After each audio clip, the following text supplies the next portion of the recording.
ಆವಾಗ ಅದು 2022ರಿಂದ ಇಲ್ಲಿವರೆಗೂ ಸುಮಾರು ಮಾರ್ಚ್ವರೆಗೂ ನಮ್ಮ ದೇಶದಲ್ಲಿ 30 ಜನರಿಗೆ ಈ ಮಂಕಿ ಪಾಕ್ಸು ಪತ್ತೆ ಹಚ್ಚಿದ್ದು ಆ ಮಾಹಿತಿ ಕೂಡ ನಮ್ಮ ಹತ್ರ ಇದೆ. ಆದರೆ ಯಾವುದೇ ರೀತಿಯ ಫೆಟಾಲಿಟೀಸ್ ಏನಿರಲಿಲ್ಲ. ಮಂಕಿ ಪಾಕ್ಸ್ ಬಂದಿತ್ತು ಹೋಗಿತ್ತು, ಆ ಥರ ಆಗಿರುವಂಥದ್ದು. ಅದೇನು ಜಾಸ್ತಿ ಹರಡುವಿಕೆ ಆಗಿರಲಿಲ್ಲ. ಈಗ ಈ ಹೊಸ ಘೋಷಣೆ ನಂತರ ನಾವು ಎಚ್ಚರಿಕೆಯಿಂದ ಇರಬೇಕು ಅಂತ ಹೇಳಿದ್ದಾರೆ.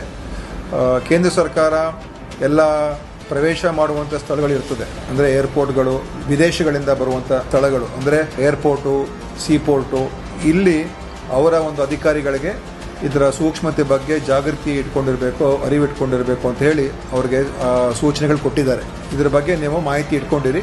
ಯಾರಾದರೂ ಕೂಡ ಆ ಲಕ್ಷಣಗಳು ಇರುವಂಥವ್ರು ಬಂದರೆ ನೀವು ಅವರನ್ನು ನೀವು ಟೆಸ್ಟ್ ಮಾಡುವಂಥದ್ದು ಮಾಡಬೇಕು ಅಂತ ಮೌಖಿಕವಾಗಿ ಅವರಿಗೆ ಈ ಸೂಕ್ಷ್ಮತೆ ಬಗ್ಗೆ ತಿಳಿಸಿದ್ದಾರೆ.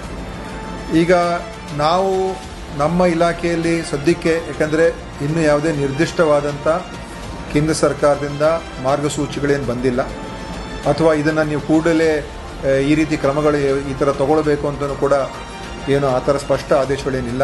ಯಾಕಂದರೆ ನಮ್ಮ ರಿಸ್ಕ್ ಏನು ಅಷ್ಟು ಜಾಸ್ತಿ ಇಲ್ಲ ಅಂತ ಅವರಲ್ಲಿರುವಂಥ ಒಂದು ನಂಬಿಕೆ. ಇನ್ನೂ ಯಾವುದೂ ಕೂಡ ಒಂದು ಪಾಸಿಟಿವ್ ಕೇಸು ಕೂಡ ಕಂಡು ಬಂದಿಲ್ಲ ನಮ್ಮ ದೇಶದಲ್ಲಿ ಈಗ ಈ ಹೊಸ ಔಟ್ಬ್ರೇಕ್ ಆದ ನಂತರ. ಅದರಿಂದ ನಾವು ಇವತ್ತು ಚರ್ಚೆ ಎಲ್ಲ ಮಾಡಿದ್ದೀವಿ. ಅದು ನಮ್ಮ ತೀರ್ಮಾನ ಏನಂತ ಹೇಳಿದ್ರೆ, ನಮ್ಮ ಇಲಾಖೆಯ ಒಂದು ಅಧಿಕಾರಿಗಳಲ್ಲಿ ನಮ್ಮ ಸರ್ವೇಲೆನ್ಸ್ ಯೂನಿಟ್ಗಳೇನಿದೆ ರಾಜ್ಯ ಮಟ್ಟದಲ್ಲಿ, ಜಿಲ್ಲಾ ಮಟ್ಟದಲ್ಲಿ, ಮತ್ತು ನಮ್ಮ ಜಿಲ್ಲಾ ಮಟ್ಟದ ಅಧಿಕಾರಿಗಳು ಮತ್ತು ವೈದ್ಯಕೀಯ ಶಿಕ್ಷಣ ಇಲಾಖೆಯ ಅಲ್ಲಿಯ ಡೀನ್ ಮತ್ತು ಸೂಪರಿಂಟೆಂಡೆಂಟ್ಗಳಿಗೆ ಈ ಒಂದು ಮಂಕಿ ಪಾಕ್ಸ್ ಬಗ್ಗೆ ಅವರಿಗೆ ಎಲ್ಲ ಮಾಹಿತಿಯನ್ನು ಕೊಟ್ಟು, ಇದರ ಏನೇನು ಲಕ್ಷಣಗಳು ಏನೇನಿದೆ, ಇದೇನಾದರೂ ಪತ್ತೆ ಹಚ್ಚಿದ್ರೆ ಹೇಗೆ ಅದಕ್ಕೆ ನಾವು ಚಿಕಿತ್ಸೆ ನೀಡಬೇಕು, ಏನು ಮಾಡಬೇಕು, ಅದ್ರ ಬಗ್ಗೆ ನಾವು ಅವ್ರಿಗೆ, ನಮ್ಮ ಇಲಾಖೆಯ ಅಧಿಕಾರಿಗಳಿಗೆ ನಾವು ಸೆನ್ಸಿಟೈಸ್ ಮಾಡ್ತೀವಿ, ಅವ್ರಿಗೂ ಈ ವಿಷಯಗಳನ್ನೆಲ್ಲ ಮುಟ್ಟಿಸ್ತೀವಿ. ಮುಂದೆ ಏನು ಮಾಡಬೇಕು ಇನ್ನೂ, ಯಾಕಂದರೆ ನಾವು ಈಗಲೇ ಏನು ಗಾಬರಿ ಪಡುವಂಥದ್ದು ಏನಿಲ್ಲ, ಅಥವಾ ಜನರಲ್ಲಿ ಏನೋ ದೊಡ್ಡ ಒಂದು ಹೊಸ ರೋಗ ಬಂದ್ಬಿಟ್ಟಿದೆ, ನಾವೆಲ್ಲ ಎಚ್ಚರಿಕೆಯಿಂದ ಇರಬೇಕು, ಎಲ್ಲ ಓಡಾಡಬಾರ್ದು, ತಿರುಗಾಡಬಾರ್ದು, ಆ ಥರ ಯಾವ ಪರಿಸ್ಥಿತಿ ಏನಿಲ್ಲ. ಸದ್ಯಕ್ಕೆ ಇದು ನಾವು ನಿಗಾ ವಹಿಸಿದ್ದೇವೆ. ಮತ್ತು ಅಕಸ್ಮಾತ್ ಏನಾದರೂ ಇದರ ಒಂದು ಕೇಸಸ್ಸು ನಮಗೆ ಪತ್ತೆ ಹಚ್ಚುವಂಥದ್ದು ಬಂದರೆ ಆವಾಗ ಏನೇನು ಕ್ರಮಗಳು ತೊಗೊಳ್ಳೋದಕ್ಕೆ ನಾವು ಮುಂಜಾಗ್ರತೆ ಕ್ರಮಗಳನ್ನು ನಾವು ತೊಗೊಳ್ತೀವಿ.